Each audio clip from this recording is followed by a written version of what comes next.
વડોદરા શહેરના હરણી બોટકાંડ દુર્ઘટનાના પીડિત પરિવારોને વળતર બાબતેની આજે સુનાવણી હતી।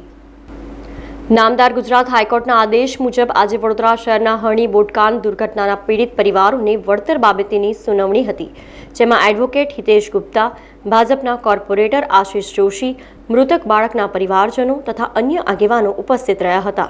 આ સુનાવણી દરમિયાન તેમણે રજૂઆત કરી હતી કે આ દુર્ઘટનામાં મૃતક બાળકો તથા મૃતક શિક્ષિકાઓના પરિવારને ઓછામાં ઓછું 5 કરોડ તથા આ દુર્ઘટનામાં ઇજાગ્રસ્ત થયેલા ઇજાગ્રસ્તોને ઓછામાં ઓછું 5 લાખ રૂપિયાનું વળતર આપવામાં આવે। સાથે જ રજૂઆત કરાયેલા આ વળતર અંગે અનેક તારણો પણ તેમણે રજૂ કર્યા હતા, જે અંગે એડવોકેટ હિતેશ ગુપ્તાએ વધુ માહિતી આપી હતી। સુનાવણી દરમિયાન અમે આ રજૂઆત કરનારા જે બી અમારા બધા વાલીઓ છે, પરિવારો છે, એ તમામ તરફથી વિગતવાર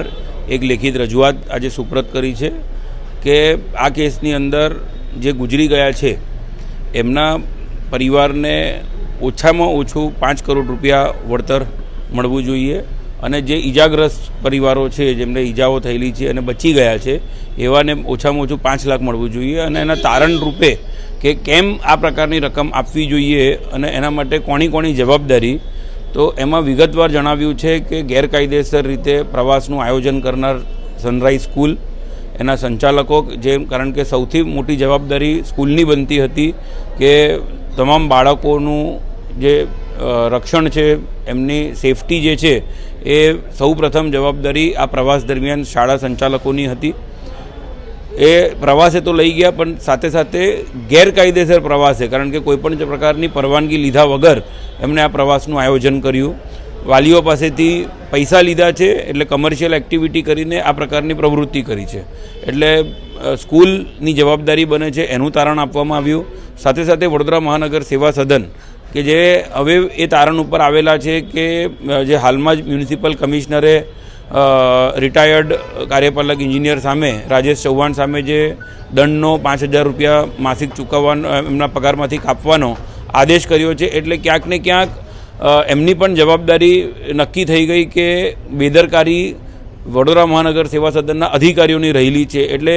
સેવા સદન બી આના માટે સીધું જવાબદાર છે, કારણ કે એમને પણ આ આયોજન માટે તમામ પ્રકારની ધ્યાન રાખી હોત તો કદાચ આ પ્રકારનું બનાવ ન બન્યો હોત। અને ખાસ કરીને સેવા સદનમાં થયેલા ભ્રષ્ટાચાર, એના અમે વિગતવાર તારીખો સાથેના પુરાવા આપ્યા કે કઈ રીતે કોટિયા પ્રોજેક્ટને જ આ પ્રોજેક્ટ આપવા માટે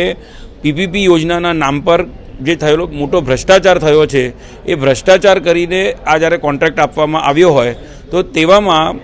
ભ્રષ્ટાચાર સેવા સદનની કચેરીએથી થયો અને એ ભ્રષ્ટાચારનો લાભ જે કોઈ આરોપીઓએ લીધો છે, જેમાં 20 આરોપીઓ સામે ચાર્જશીટ કરવામાં આવી છે, તો એ તમામની સંયુક્ત જવાબદારી બને છે અને એ રીતે વિગતવાર